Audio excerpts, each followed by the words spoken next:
This episode is brought to you by Marvel Studios Echo. All episodes streaming January 9th, only on Hulu and Disney+. Rated TV MALV. Viewer discretion advised. Maya Lopez has betrayed her mentor, the notorious Kingpin. Now on the run, she returns to her hometown to prepare for the biggest fight of her life. Don't miss Marvel Studios' hardest-hitting series yet. An epic 5-episode event. Marvel Studios Echo. All episodes streaming January 9th, only on Hulu and Disney+.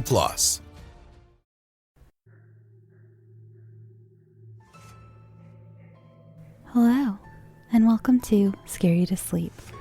I'm your host, Shelby Scott. First and foremost, I apologize for the late episode. Second of all, yesterday, May 30th, was the 1-year anniversary of the show. I mean, it took me an entire month to come out with a second episode after that, but still, the fact that I'm speaking to any of you right now is incredible.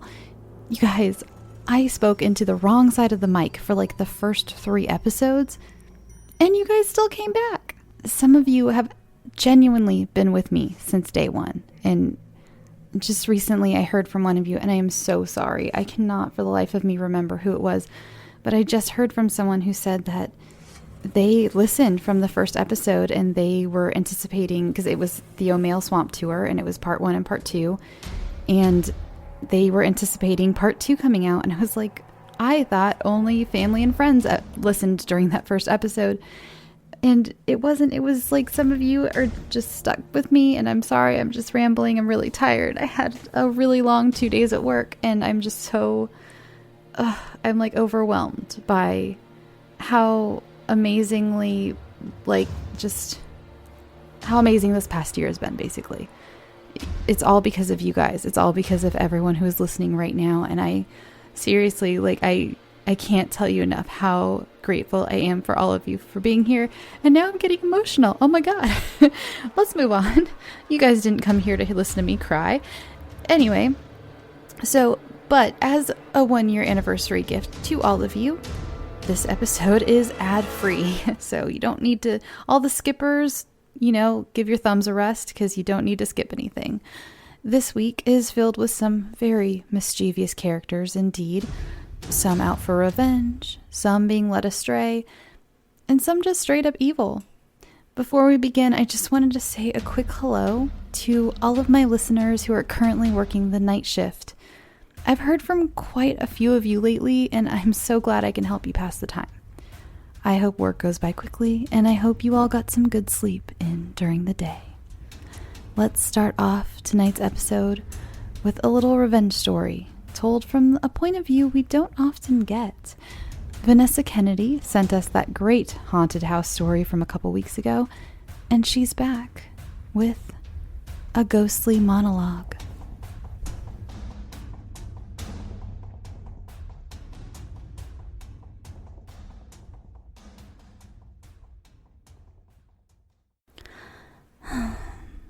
You honestly thought you could get rid of me that easily, eh?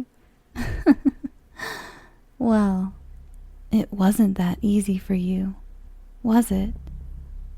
First, you had to plan it all, and that by itself is an accomplishment. Who would think that someone like you could have done what you did? Then you had to make sure everything was in place and went off without a hitch. And from what I've seen, it did. My corpse is proof of that. You honestly thought you could go on living and pretend I never existed? And for those few moments I do exist, I died in a tragic accident. But we both know that isn't the truth. It was no accident.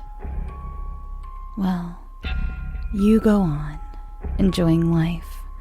But let me remind you that a little thing like death won't be stopping me, honey. Yes, you did just see that. The door did open by itself. Yes, blame it on the glass in your hand. It is good to know that some things haven't changed. Oh, what was that? Are you hallucinating? Or did you just see your dead wife standing in the doorway? Yes, another drink will definitely make it all go away. No, it won't. Nothing will make me go away. Not even death do us part will save you.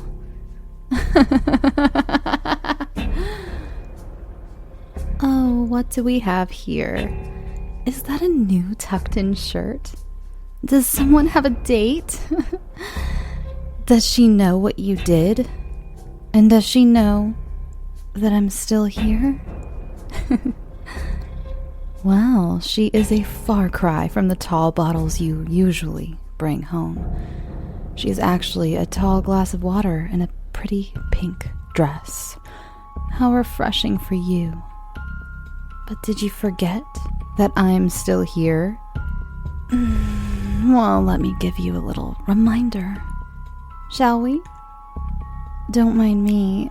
It is still my house, after all. I don't really care about the trollop at the table, and I don't really care about you, but I'm just bored. Who knew how much time you have once you're dead? Don't worry, I won't cause too much mischief. Just enough to cause a little mayhem? Mayhem. Don't you know that this is a fire hazard? Leaving pots simmering on an open flame? What if, I don't know, somehow the heat got turned up? Oops, there goes dinner. Don't worry, it is salvageable if you act quickly. What now? Oh, you picked up a klutz. Oh no, she just spilt wine all over her dress. She knows where the bathroom is? It will take more than that to get that stain out, sweetie. Oh, she's also a snoop. It is no secret that he uses Head & Shoulders shampoo and uses Old Spice, and he keeps the cleaning supplies under the sink. What will you do if the door got stuck, eh? Oh, yes, banging on it will definitely make it open. Good idea to call him. He is as useful as a bull in a china shop. Interesting approach, dimwit. A running start? What are you gonna do, knock down the door? Told ya, that wasn't going to work. But as much as I have enjoyed this, I will let her out. You know, there was an easier way to do that, right? All you had to do was say please. Blame it on sticky hinges. Good idea. Don't even brandish the thought that your dead wife is causing the problems. Oh, did you have another nightmare? Oh. Well, there's no one else to blame but yourself for that. Well, you could blame me for part of it. I did put those memories in your head.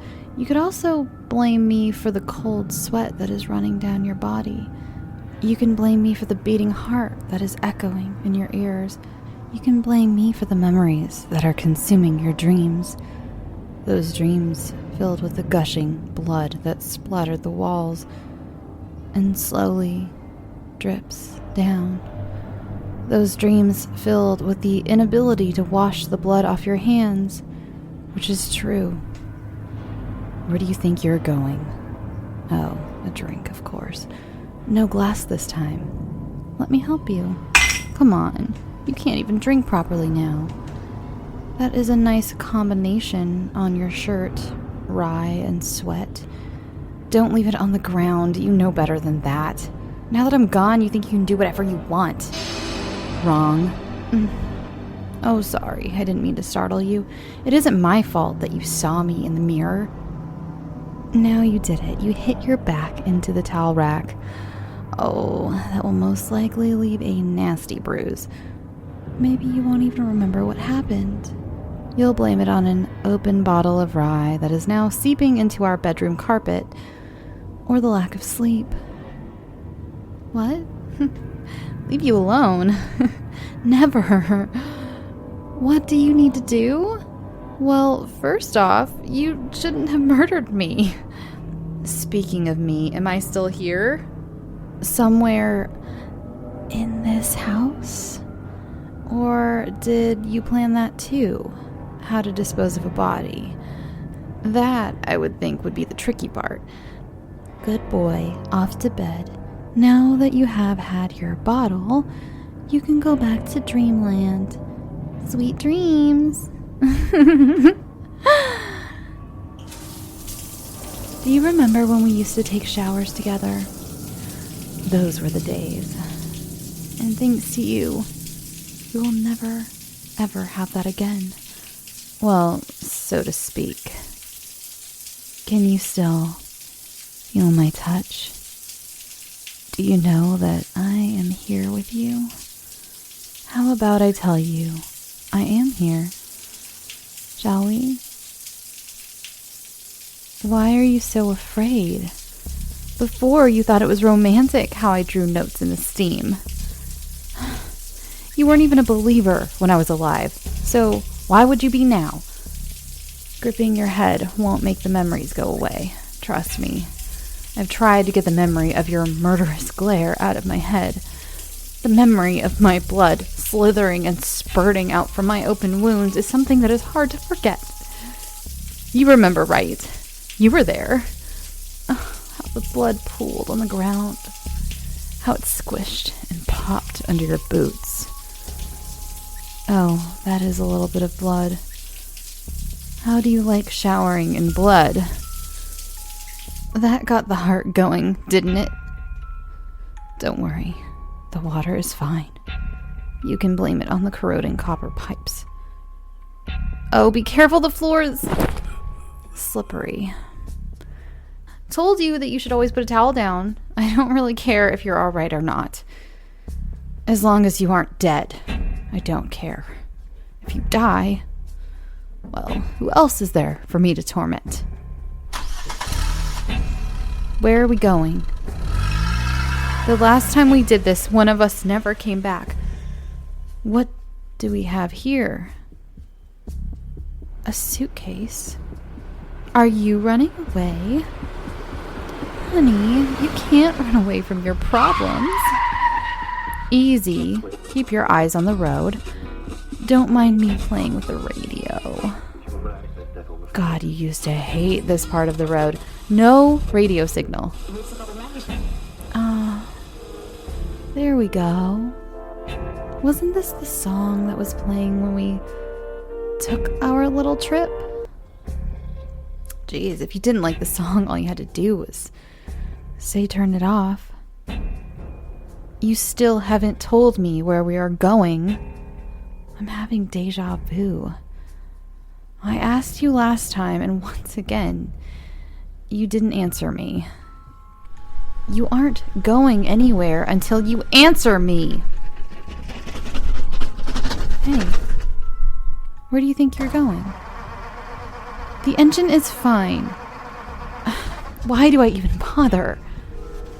Don't you love this song? Hey, that is enough of that. Swearing at me won't get the results you want. There you go. It works.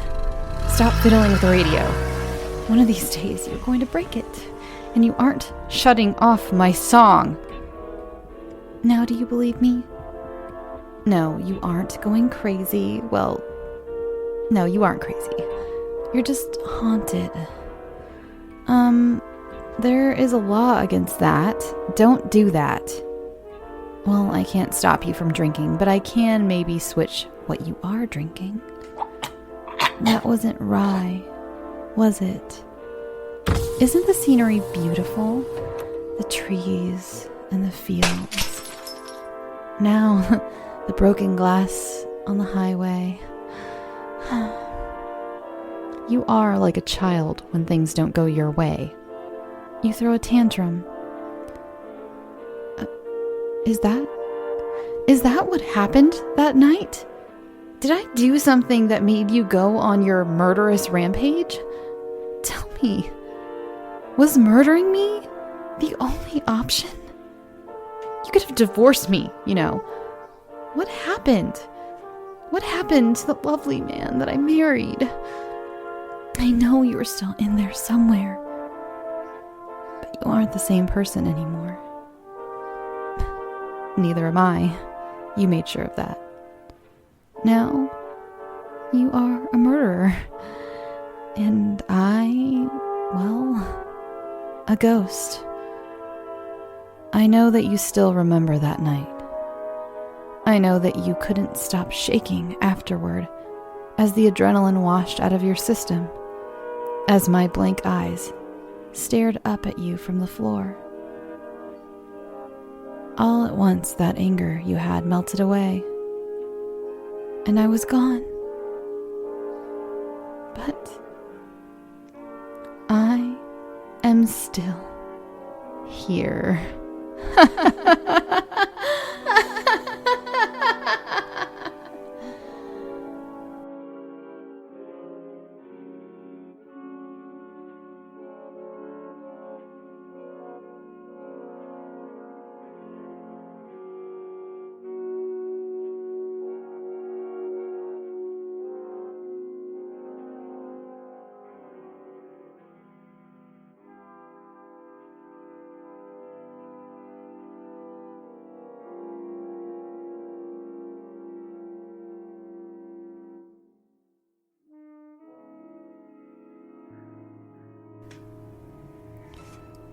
Our next story is by Reddit user Terrifying Tales, and it's called My Imaginary Friend.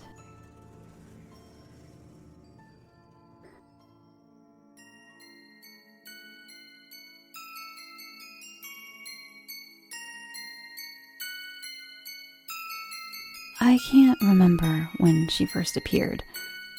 I can only remember what she looked like. She was a dark tan that glimmered in the sun like diamonds. Her hair curled while each individual strand held a color of the rainbow.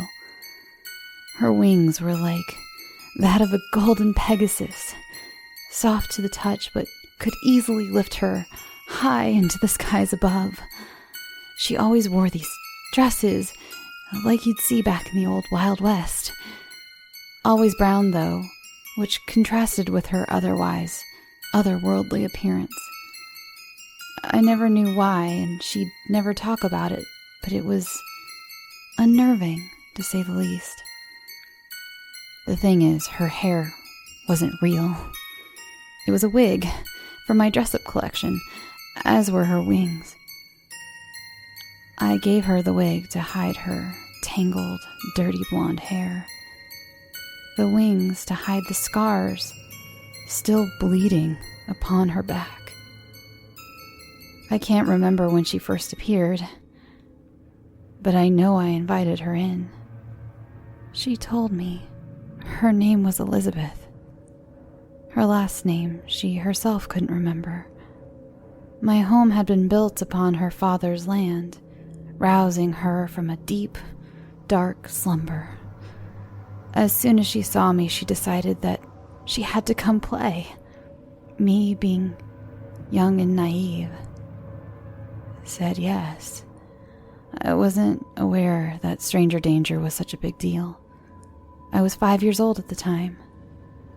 The games we'd play always hurt me, but she was older, so I didn't question it.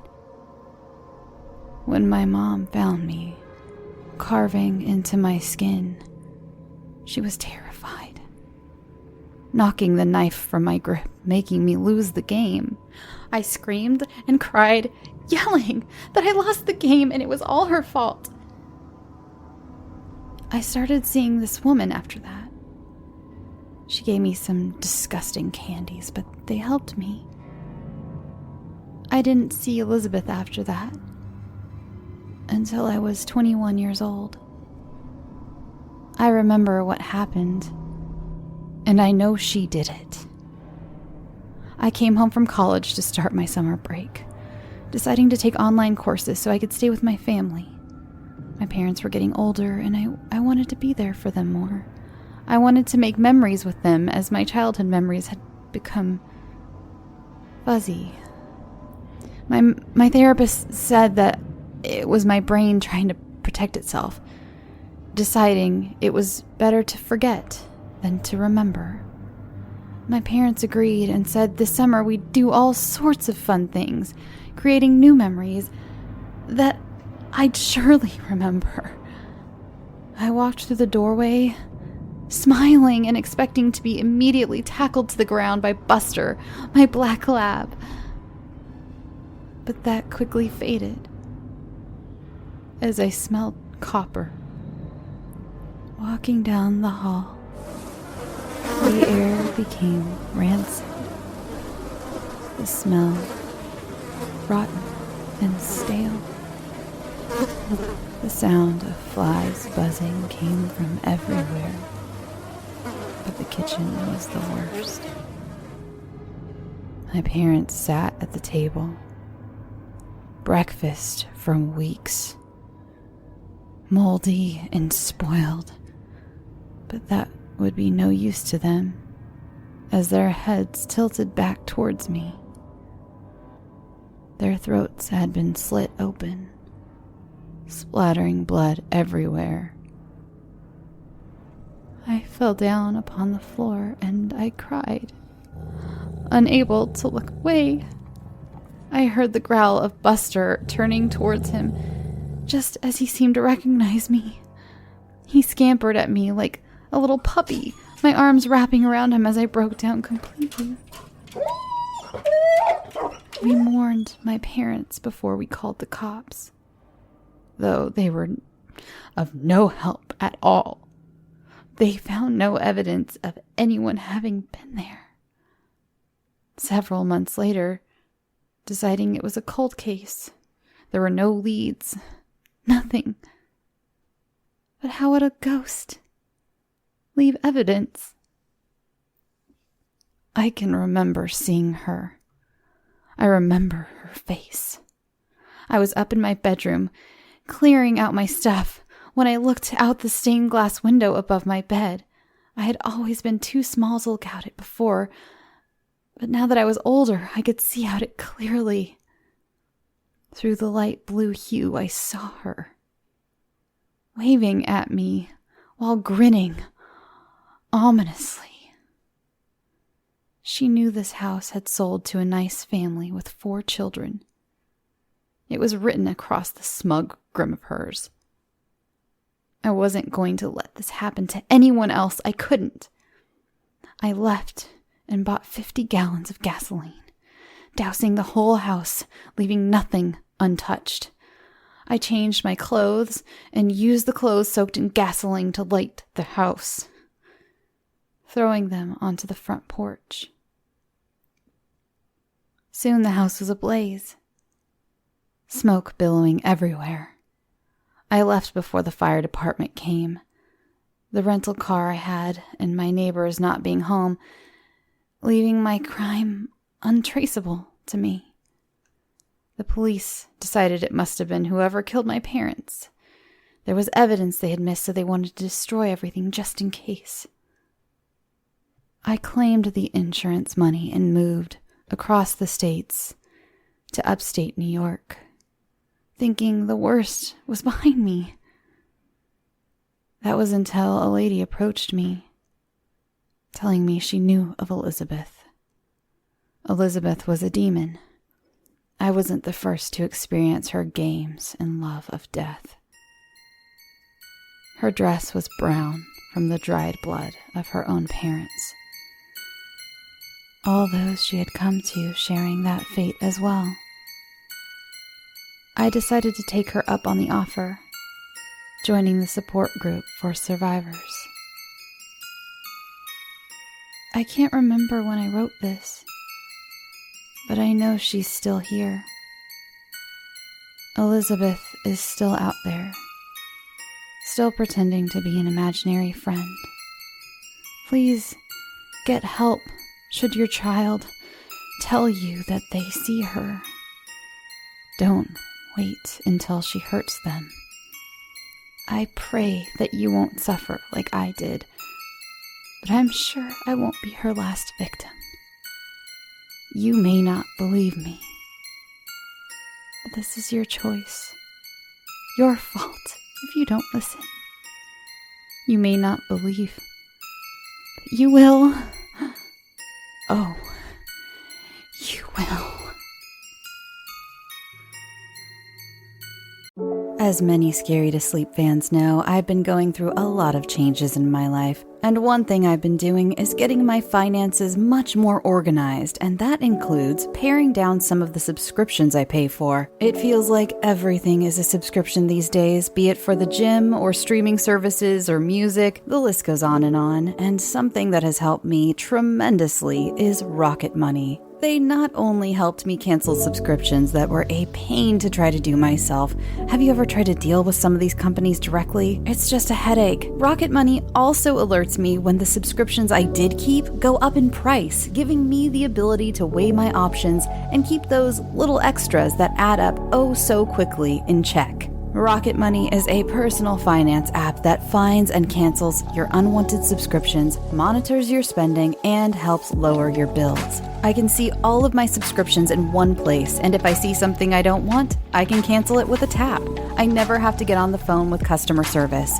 Rocket Money has over 5 million users and has helped save its members an average of $720 a year with over 500 million in canceled subscriptions. Stop wasting money on things you don't use. Cancel your unwanted subscriptions by going to rocketmoney.com/scareyoutosleep. That's rocketmoney.com/scareyoutosleep. rocketmoney.com/scareyoutosleep. Our next story is by Bruno, who brought us the disturbing pimple popper story, as well as the one that triggered my claustrophobia. He promised this one is sure to win back the favor of those who couldn't make it through either of the other two. This one is called In Memory Alone.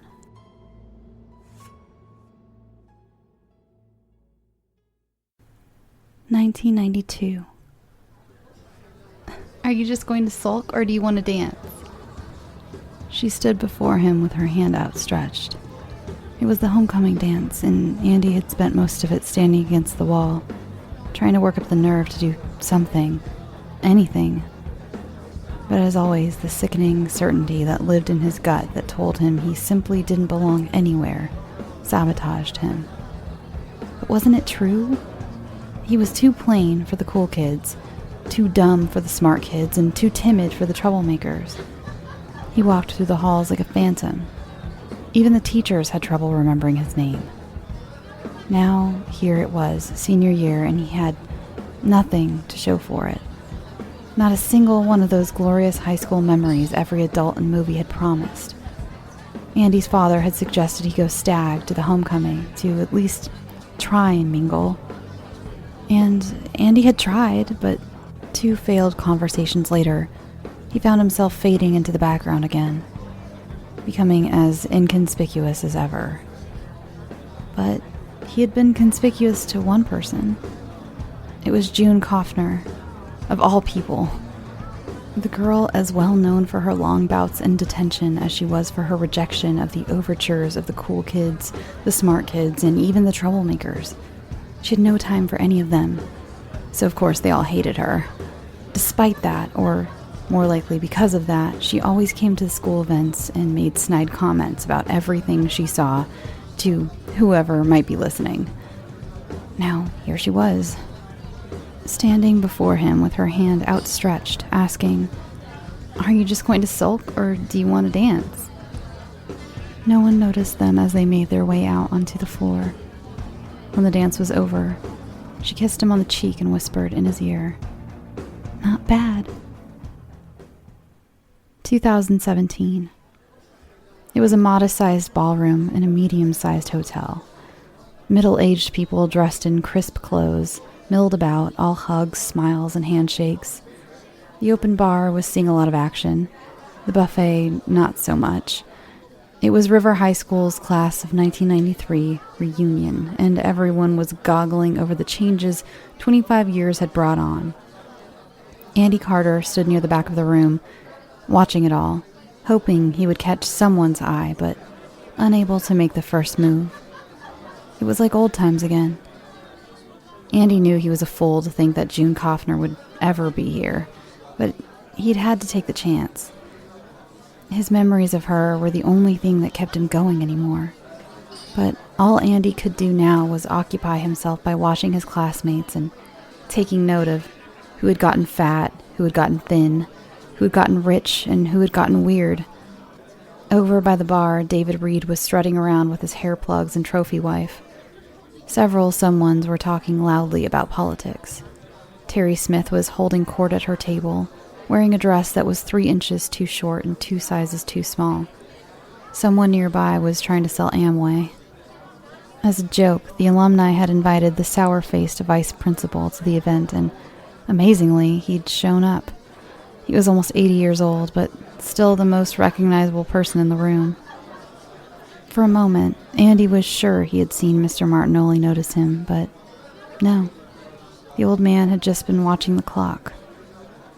All these faces, some familiar, some rendered unrecognizable by years or Botox, all of them overwhelmed with nostalgia or longing.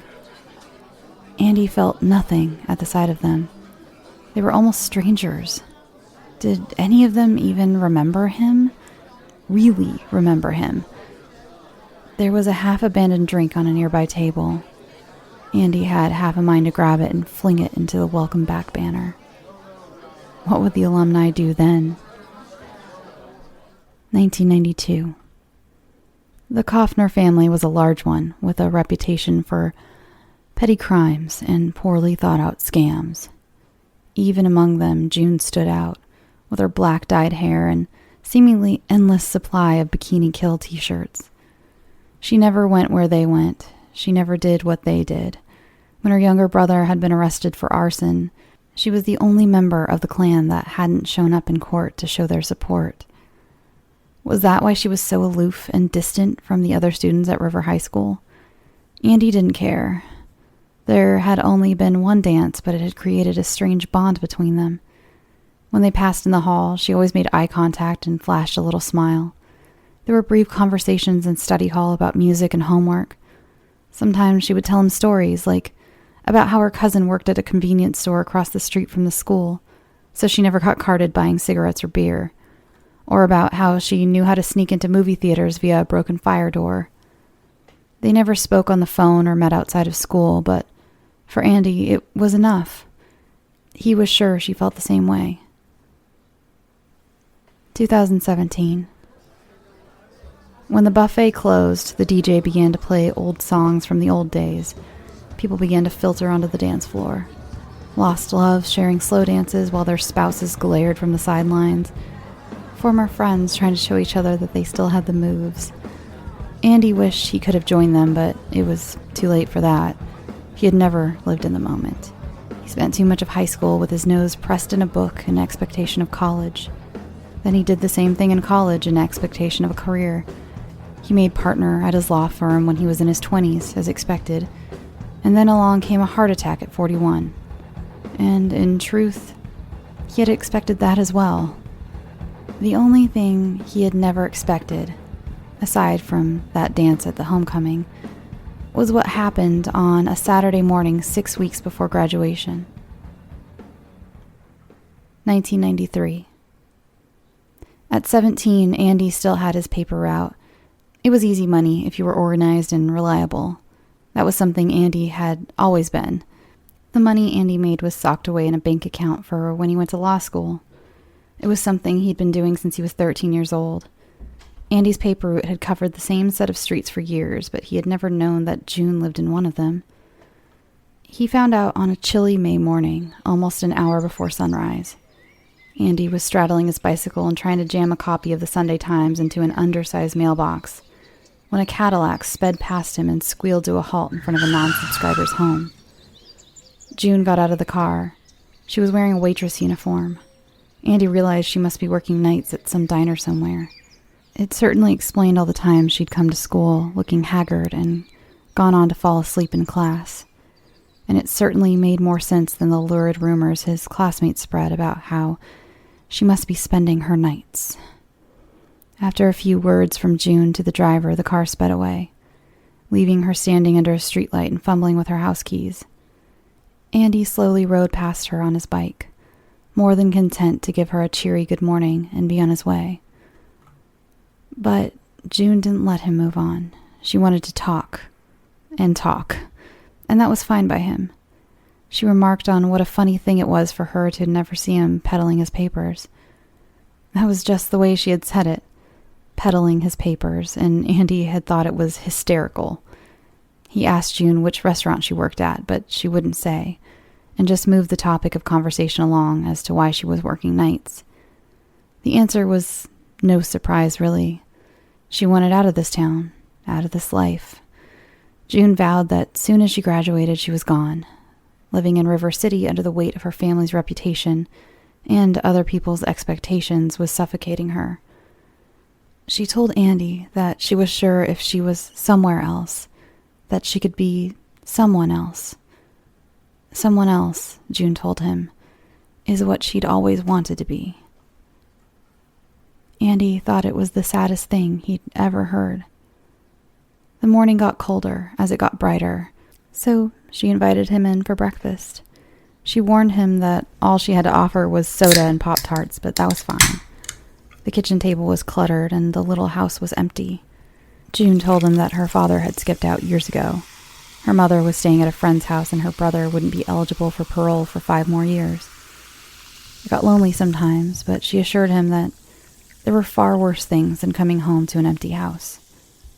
They were so busy talking that their Pop-Tarts got cold and their sodas went flat. She shared stories of the kinds of trouble her relatives had gotten into over the years. Andy tried to share stories of his own, but his family was small, devout, and well-behaved. They mused over who might have pulled the fire alarm during the talent show, and Andy said he thought it was her because she had been absent for 2 weeks shortly afterward. June thought that was hysterical and told him she had been hospitalized for a burst appendix. She laughingly moved her uniform aside to show him her scar, then dared him to touch it. Andy did. And just like that, neither of them was laughing anymore. Then Andy did the craziest thing he had ever done in his life. He kissed her. She kissed him back, pulling him closer, and before Andy knew it, they were in her bed, pulling at each other's clothes. He was excited and terrified. She was tender and patient. After it was over, they lay together on her bed, arms around each other, eyes closed, not sleeping, just waiting for that inevitable moment when they knew they would have to get dressed and move on with the day. When it finally happened, neither of them spoke a word. They both knew this, like their homecoming dance, would never happen again. 2017. 2 a.m. and the party had broken up. The last of the stragglers had been ushered out of the ballroom, either to the suites they had reserved, the taxis they had waiting, or, in one case, the back of a police car. Only Andy remained behind, watching the hotel staff pack away the tables and sweep the floors. He felt sick with disappointment. It hadn't been easy to get here. In fact, it had been more of a struggle than he could have ever anticipated. And it had all been for nothing. Andy watched as the hotel staff took down the Class of 1992 banner. Then they moved on to the bulletin board that held pictures of all the people that couldn't or hadn't cared to attend the event. A special section of that same board was reserved for the ones who could never be there. Classmates that had been lost to war, misfortune, and disease. Among them was June Kaufner, who had passed away less than a year after graduation. There was also a grainy photo of Andy Carter, lost to a heart attack at 41. Not a single one of his classmates had mentioned him tonight. He would have known if they had. The dead always know. Andy considered what lay ahead of him now and how terrible it was to have gone unnoticed by eternity itself. Suddenly, there was a voice, wry and familiar. "Are you just going to sulk, or do you want to dance?" She stood before him with her hand outstretched. No one noticed them. as they made their way out onto the floor.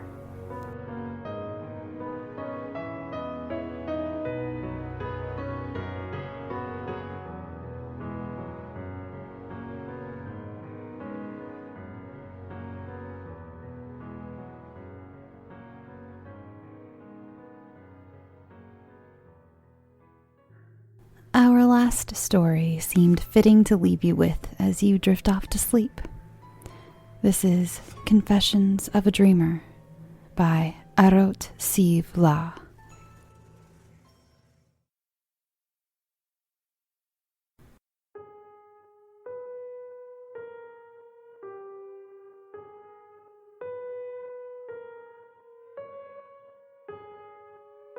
I'm not sure when I realized that everyone's dreams weren't like mine.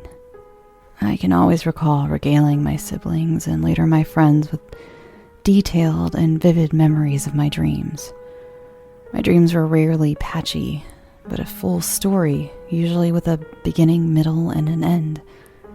I've always experienced reoccurring dreams featuring the same characters, somewhere beyond any of my waking experiences.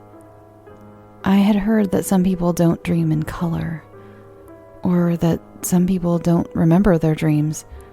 I couldn't fathom either of those types of dreams.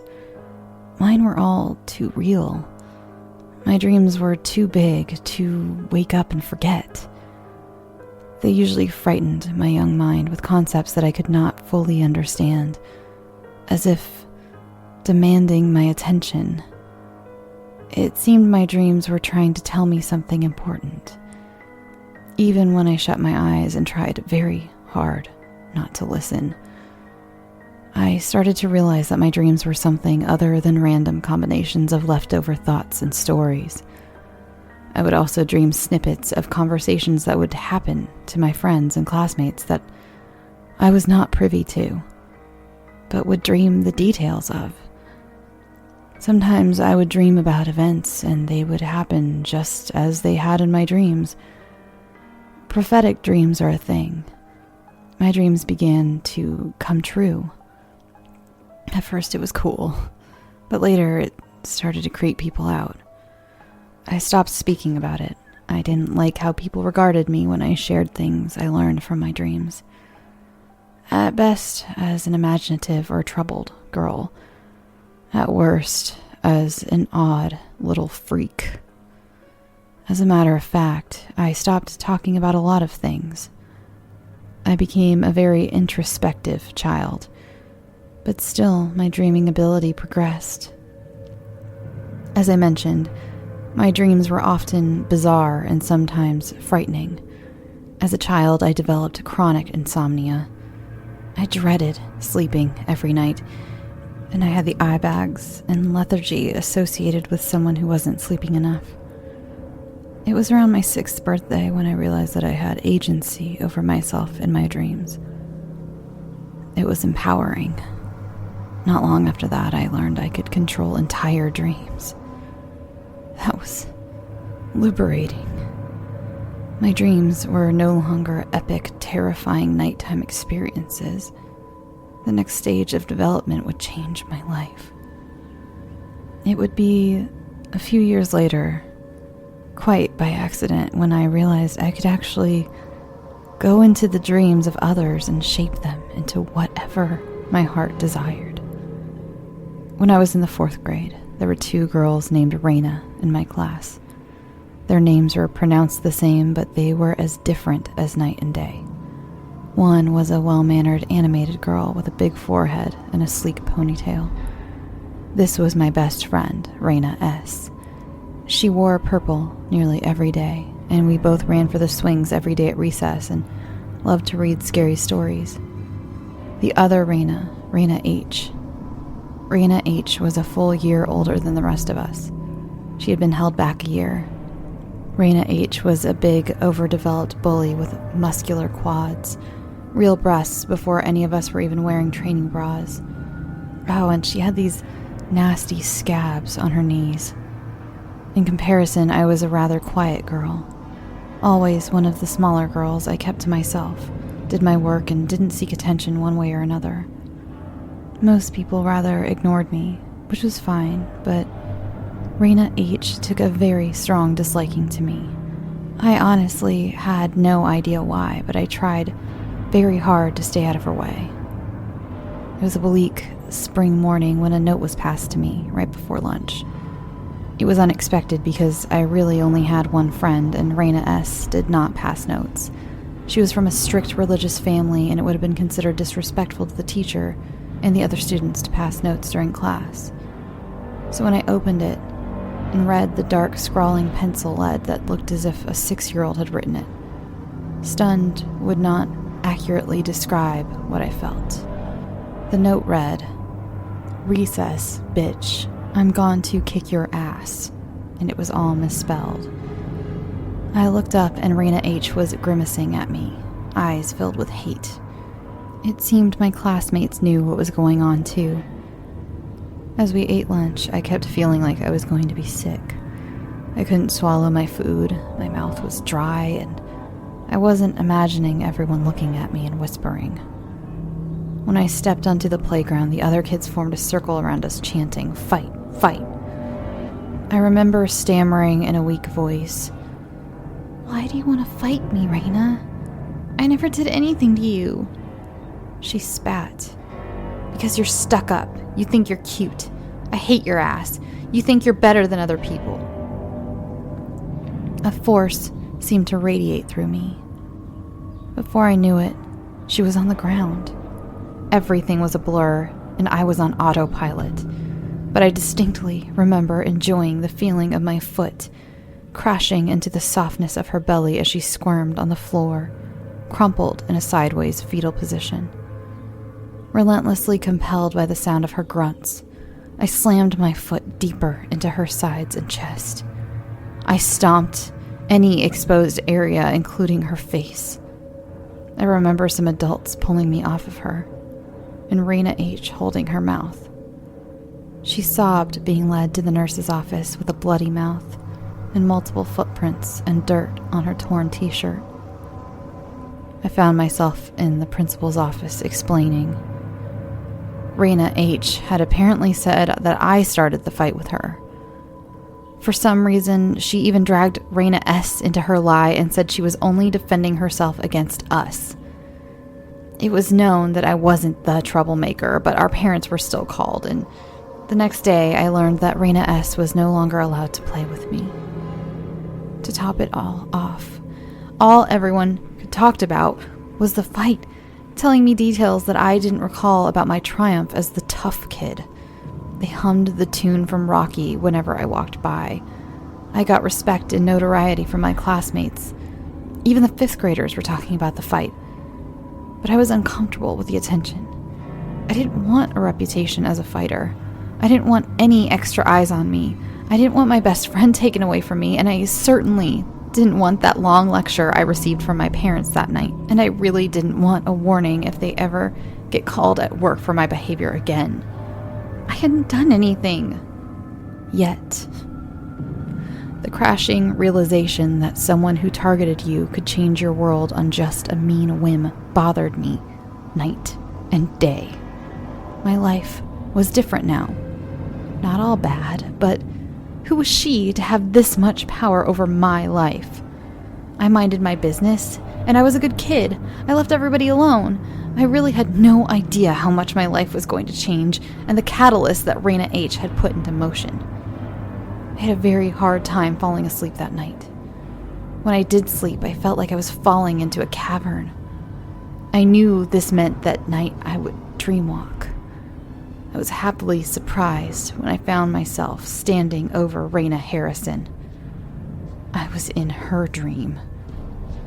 She slept in a messy bed, fully clothed with a bright, blaring TV on in the background. I noticed her knees dotted with partially covered scabs of brown and pink. The pink looked like blisters and the brown looked like boils. She began to stir in her sleep and began picking at them. I focused on her horrible, knobby, scabby knees. Her ugly, dry, and dirty knees. They disgusted me. I hated them. She disgusted me, this hateful, horrible, mean, stupid bully.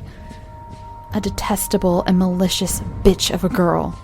I had never allowed myself to feel such unbridled feeling of anger toward any human being.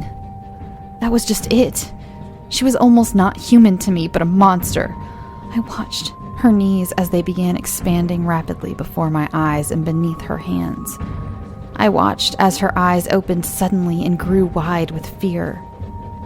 The pus-filled tentacles began extending from her knees. She was crying, softly at first.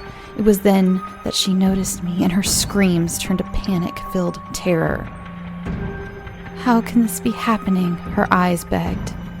I covered her mouth mercilessly and felt her screams vibrating into my palms. I was stronger in this realm. My world, no rules. I whispered through a menacing smile. "Be quiet, Raina. This is happening. Nobody can help you." I paused to enjoy her anguish. As I could see her situation sinking in, I continued unhesitantly. "No teachers, no lies, no hope. You started it. I am finishing it. I am turning you into this." Her eyes looked down at her limbs distending. I loved stifling her desperate cries and the flow of her pain-filled tears. Teasingly, with mock pity, I continued. "Aw, I know it hurts. I want it to. Time moves differently in dreams. I have no idea how long this went on.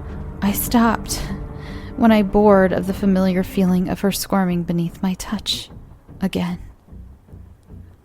When I woke up in my bed, I felt refreshed, renewed, as if I'd slept for 100 years. The next day was a sunny Friday, and Raina H. was not in school.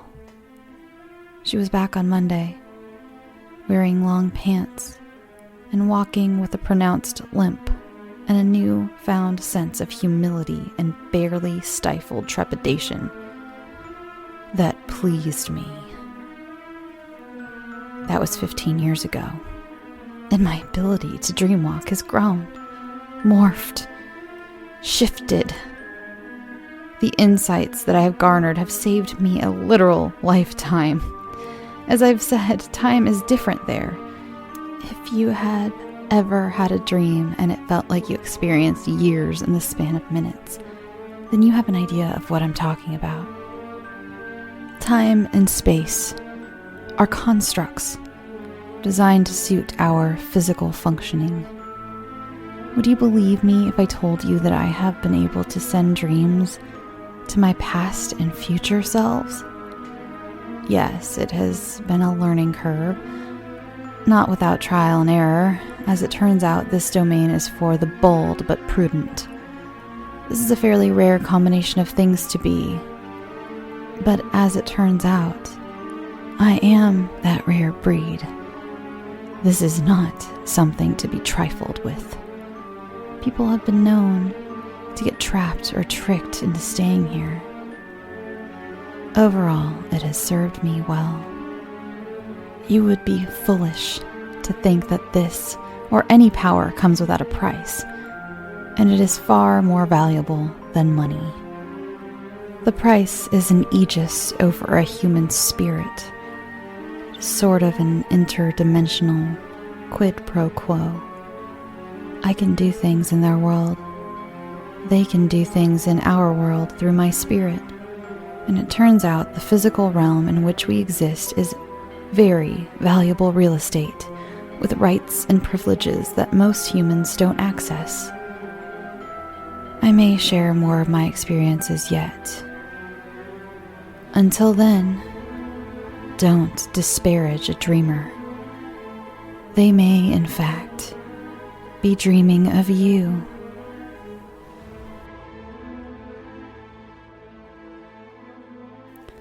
Thanks for listening. In fact, thanks for listening for a whole year. For all your emails and DMs and fan art and fan Starbucks drinks and support and patience and stories. Thank you. Thank you from the bottom of my heart. Good night. Get some sleep. and sweet dreams.